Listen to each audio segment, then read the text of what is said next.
Chinese immigrants built the Transcontinental Railroad together. When Americans think of the Transcontinental Railroad, the story often centers on the wealthy railroad barons who financed it, or the dramatic moment in 1869 when the final golden spike was driven into the tracks at Promontory Summit, Utah. What is less often remembered is the indispensable role of the Chinese immigrants who made the project possible. Between 15,000 and 20,000 Chinese laborers, many of whom had first arrived during the California gold rush, endured dangerous conditions, grueling physical labor, and widespread prejudice to help link the nation by rail. At first, railroad companies were reluctant to hire Chinese workers, dismissing them as too frail for such strenuous work. But the immigrants quickly proved vital.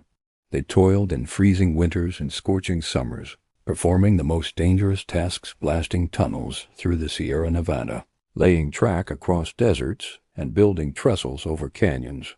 Hundreds died from landslides, explosions, disease, and accidents. Yet despite their sacrifices and contributions, their role has long been marginalized in the history of America's greatest infrastructure project. Hilton of Benzinger, Associate Director of the Chinese Railroad Workers in North America Project at Stanford University, explains that Central Pacific Railroad executive Charles Crocker first pushed to employ Chinese workers after struggling to attract white laborers. His idea met resistance, fueled by anti-Chinese sentiment lingering from the gold rush era. Construction Superintendent James Strobridge even doubted the immigrants' physical strength. Still, the company was desperate.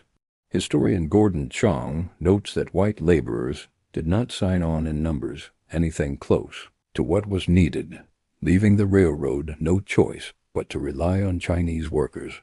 The Central Pacific began cautiously, hiring just 21 Chinese laborers in January 1864.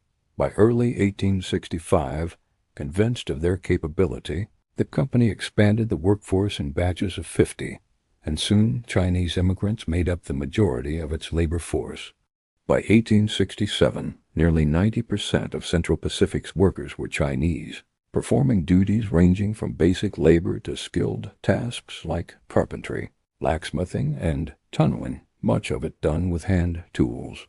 Despite their critical role, Chinese laborers endured harsh conditions and unequal pay, initially earning $26 a month for 6-day work weeks. They were paid 30 to 50% less than white workers and forced to cover their own food and living expenses. They were often assigned the most dangerous jobs, including tunneling with explosives, and sometimes faced physical abuse from supervisors. In June 1867, the workers organized an 8-day strike to demand better wages and conditions. Although the company broke the strike by cutting off supplies, it marked a turning point. Central Pacific management quietly improved conditions afterward, shaken by the show of collective strength. Leland Stanford, president of the Central Pacific and founder of Stanford University, admitted in testimony to Congress that without Chinese workers, it would be impossible to complete the western portion of this great national enterprise within the time required. Yet in the decades since the golden spike was driven, the Chinese laborer's story has often been left out of mainstream accounts. As Chang points out, written history has marginalized the Chinese, as with all other minorities. Today, historians are working to restore their place in the narrative, recognizing that the Transcontinental Railroad could not have been completed without their resilience, skill, and sacrifice.